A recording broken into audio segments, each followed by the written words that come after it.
নমস্কার সকলকে, আশা করি সকলে অনেক অনেক ভালো আছো। আমিও খুব ভালো আছি। ভিডিওর টাইটেল থাম্বনেল দেখে আশা করি তোমরা বুঝেই গেছো যে কী নিয়ে ভিডিওটা হতে চলেছে। আমার কাছে অনেক বিশেষ একটা ভিডিও, কারণ আমার অনেক দিনের ইচ্ছা আজকে পূরণ হয়েছে। ভিডিওটা হচ্ছে 18 তারিখে, সেদিন ছিল মঙ্গলবার। 18ই ফেব্রুয়ারি আমরা পৌঁছে গেছিলাম বড় মার কাছে।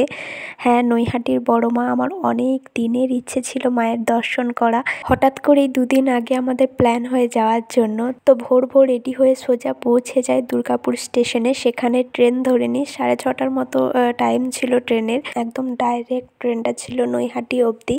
নৈহাটিতে পৌঁছে আমরা সোজা চলে যাই একটা দোকানে। সেখান থেকে পুজোর ডালি নিয়ে লাইন দিতে গিয়ে দেখি ওরে বাসে তো লাইন শেষ হবারই নয়। আমরা যে চলেই যাচ্ছি যে লাইনের শেষটা কোনখানে, যেখান থেকে আমরা আবার লাইন দেবো, তো খুঁজেই পাচ্ছি না। তো অনেক দূর অবধি লাইনটা গিয়েছিল। তারপর সেখান থেকে লাইন দিয়ে আমরা ভাবি আজ তো প্রায় 3-4 ঘন্টা লেগেই যাবে বোধহয় পুজো হতে, কিন্তু না, খুব একটা বেশি সময় লাগেনি। বেশ খুবই ব্যবস্থা সুন্দর ছিল, খুবই তাড়াতাড়ি অনেক জন করে ভেতরে ঢোকানো হচ্ছিল মন্দিরে। জায়গাটাও যেহেতু অনেকটা বড়, সেহেতু অনেকজন করে ঢোকানো হচ্ছিল, অনেকজন করে একসাথে পুজো দেওয়া হচ্ছিল, যেটা তোমরা ভিডিওর মধ্যে দেখতেই পাবে। আর এদিকে আমি মায়ের ফটোগুলো দেখছিলাম, কি সুন্দর সুন্দর মূর্তি ছবিগুলো রয়েছে, কি দারুণ লাগছিল দেখতে। তো তারপরে দেখো আমাদের আস্তে আস্তে লাইনটা অনেকটাই কাছে পৌঁছে গেছে। আর এদিকে তো ভিড় বেড়েই চলেছে, যত বেলা যাচ্ছে তত ভিড় বাড়ছে। হয়তো আরও ভোরের দিকে যদি পৌঁছে যেতাম তাহলে আরও হয়তো সামনের দিকে লাইনটা পেয়ে যেতাম, কিন্তু কোনো ব্যাপার নেই। প্রায় আমাদের 1.5 ঘন্টার মতো লেগেছিল, যে আমরা 9:30টার মধ্যে নৈহাটি পৌঁছেছিলাম। তো আমাদের 10টা-11টার মধ্যে শেষ হয়ে গেছিলো, পুরো পুজো কমপ্লিট হয়ে গেছিলো। চলো প্রথমে তোমরাও একবার বড় মার ভালো করে মন ভরে দর্শন করে নাও, আর মন ভরে মাকে ডেকে নাও।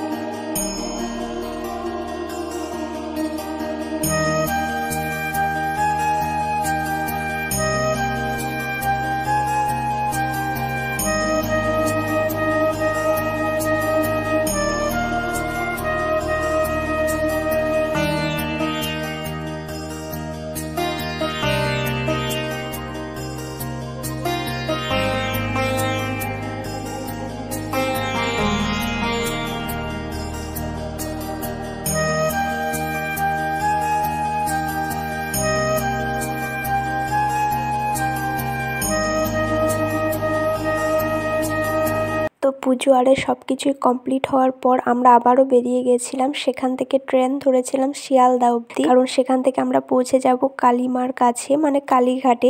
দক্ষিণেশ্বরের মায়ের মন্দির আর বেলুড় মঠ। আমরা মনে হয় আগের বছর কি তার আগের বছর এসেছিলাম। তো তোমরা ভিডিও আপলোড করা আছে, তোমরা চাইলে দেখে আসতে পারো। সেজন্য ওই মন্দিরগুলো আমরা এখন আর যাচ্ছি না। তো কলকাতাতে অনেকগুলোই মন্দির আছে দেখার মতো, তো সেগুলো একটা দুটো করে দেখলেই সুবিধা, কারণ যেহেতু আমাদের অনেকটা দূরত্বে বাড়ি, কাছাকাছি বাড়ি নয়, তাই একবারে সব দর্শন করা সম্ভব নয়।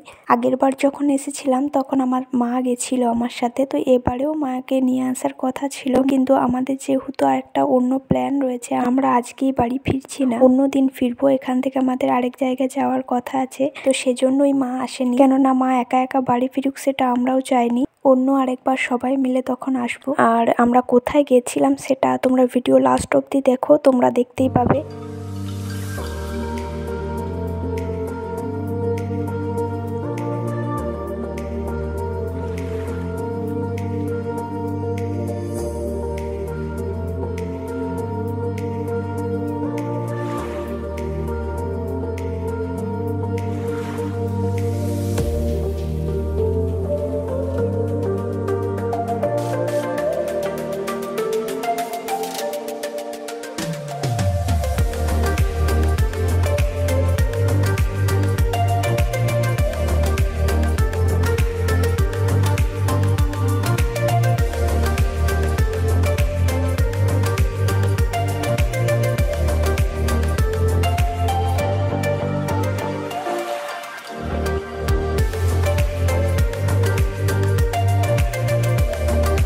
তো ওইদিকে ট্রেনটা খুব একটা ভিড় ছিল না, মোটামুটির মতো ভিড় ছিল। তারপর ট্রেন থেকে নেমে আমরা মেট্রো করে নিয়েছিলাম কালীঘাট অবধি। তো মেট্রো সুবিধাটা খুবই সুন্দর। তারপরেই আমরা পৌঁছে গেছিলাম কালীঘাটে মায়ের কাছে। তো আমার মনটা ভীষণই খুশি ছিল, কারণ একদিনে আমার 2 মায়ের দর্শন আমরা পাচ্ছি। তো আমার মনটা ভীষণই ভালো লাগছিল। তবে একটা আমি কথা বলতে চাই, যেটা কালীঘাটের মন্দিরে গিয়ে আমার মনে হলো যে ব্যবস্থাটা আমার খুব একটা ভালো লাগলো না, কারণ মাকে দেখে আমার মনই ভরলো না। আমি চাইছিলাম মাকে আরো অনেকক্ষণ ধরে দর্শন করতে। তো যেহেতু এখানে জায়গাটাও অনেকটাই সরু, মাকে দেখার জন্য যে ব্যবস্থা, তো দরজাটাও খুবই ছোট, সেরকম ভাবে অনেকক্ষণ ধরে আমি মাকে দেখতে পেলাম না। যেটা বড় মার কাছে গিয়ে আমি খুবই ভালোভাবে মুগ্ধ ভরে মাকে দেখতে পেয়েছিলাম অনেকক্ষণ ধরে, সেটা আমি চাইছিলাম কালীঘাটের মাকেও দেখতে, কিন্তু আমি খুব একটা বেশিক্ষণ পাইনি। একদম সেকেন্ডের মধ্যে মনে হলো আমি বেরিয়ে গেলাম, পুজো দিলাম আর সোজা বেরিয়ে এলাম। তো এত তাড়াহুড়োর মধ্যে হয়েছে যে মনটা আমার চাইছিল আরো অনেকক্ষণ, একটু বেশিক্ষণ করে যাতে মায়ের কাছে থাকি। যাই হোক, মাকে দেখতে পেয়েছি, এটাই আমার অনেক ভাগ্য। আবার অন্য সময় যেন মা আমাকে কাছে আবার টানে, কারণ আমি মায়ের কাছে আবারও যেতে চাই। যেহেতু ভেতরে ফটো ভিডিও কিছু অ্যালাউ না, তাই আমি মায়ের কোনো ভিডিও বা ফটো নিতে পারিনি। তো যাই হোক, তোমরা মনে মনে মাকে দর্শন করে নিও। তো আমরা সেখান থেকে বেরিয়ে পড়ি, আবারও মেট্রো ধরে ধর্মতলায় পৌঁছে যাই। এখান থেকে আমরা বাস ধরে চলে গেছিলাম ওর পিসির বাড়ি, মানে মনের পিসির বাড়ি। তো সেখানে আমরা পৌঁছে গেছিলাম, কারণ সেখানে হচ্ছে হরির নাম, সেটাই দেখতে আমরা ওর পিসির বাড়িতে গেছিলাম। ভিডিওটা এত দূর অব্দি তোমাদের কেমন লাগলো অবশ্যই কমেন্টসে জানাও, আর লাইক সাবস্ক্রাইব করতে একদমই ভুলো না। পরপর আরো অনেকগুলো ভিডিও আসতে চলেছে। ভালো থেকো, সুস্থ থেকো, দেখা হচ্ছে পরের ভিডিওতে। টাটা।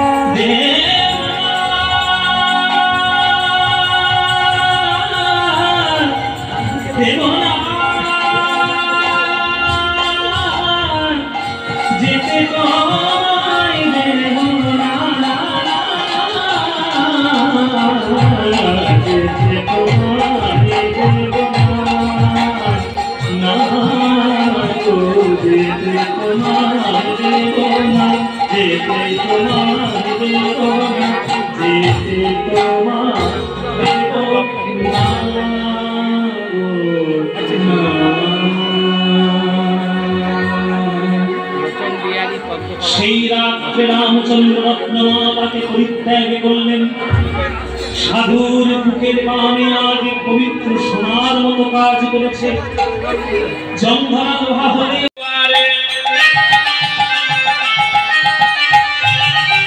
বুড়ি বুড়ি পারে